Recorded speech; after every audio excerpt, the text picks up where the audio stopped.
ஸ்ரீமதே ராமானுஜாய நமக. 4000 திவ்ய பிரபந்தம். முதல் 1000. பெரியாழ்வார் பாசுரங்கள் 195 முதல் 197 வரை.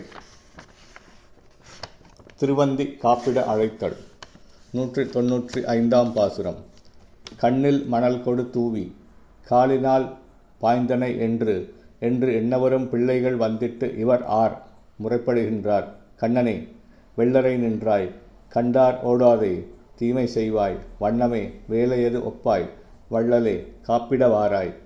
கண்ணா, திருவள்ளரையில் நின்ற பெருமானை, கடலின் நிறம் கொண்ட வள்ளலே, கண்டவர்களுடன் எல்லாம் தீம்பு செய்து கொண்டிருக்கிறாயே. கணக்கற்ற சிறுமிகள் என்னிடம் வந்து கண்ணன் எங்கள் கண்களில் மண்ணை தூவுகிறான் என்றும் அவர்களை காலால் உதைத்தாய் என்றும் என்னிடம் வந்து பலமுறை முறையிடுகிறார்கள். ஆதலால் நீ இனி அவர்களிடம் செல்லாதே, உனக்கு நான் அந்திக் காப்பிட வரவேண்டும். 196ஆம் பாசுரம். பல்லாயிரவர் இவ்வூரில் பிள்ளைகள் தீமை செய்வார், எல்லாம் உன்மேல் அன்றி போகாது. எம்பிரான், நீ இங்கே வாராய், நல்லார்கள் வெள்ளரை நின்றாய், ஞானச் சுடரே உன்மேனி சொல்லார வாழ்த்து நின்று ஏத்தி சொப்பட காப்பிட வாராய். எம்பிரானே, பல ஆயிரக்கணக்கான சான்றோர்கள் வாழ்ந்து வருகின்ற திருவள்ளரை திருப்பதியில் உள்ள ஞான ஒளியே, இடைச்சேரியிலே குறும்புகள் பல புரியும் சிறுவர்கள் பல்லாயிரக்கணக்கானவர்கள் இருக்கின்றனர். அவர்களுடன் சேர்ந்தால் அவர் செய்யும் குறும்புகளெல்லாம் உன்மீது வந்து சேரும். எனவே நீ அங்கே செல்லாமல் நீ இங்கே வந்துவிட வேண்டும். நான் உனக்கு வாயார திருப்பல்லாண்டு பாடி நன்றாக காப்பிடுவதற்காக நீ வரவேண்டும்.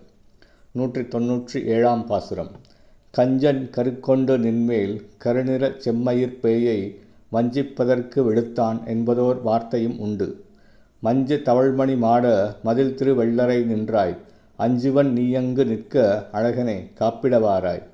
மேகங்கள் உலாவும் மணிப்பதித்த மாட மாளிகைகளும் மதிலும் உள்ள திருவள்ளரை திருப்பதியில் எழுந்தழி இருப்பவனே, கம்சன் உன்மீது கோபம் கொண்டு சிவந்த மயிருடைய கரிய பூதனை பேயை உன்னை கொல்ல வேண்டும் என்று வஞ்சக எண்ணத்துடன் அனுப்பினான்.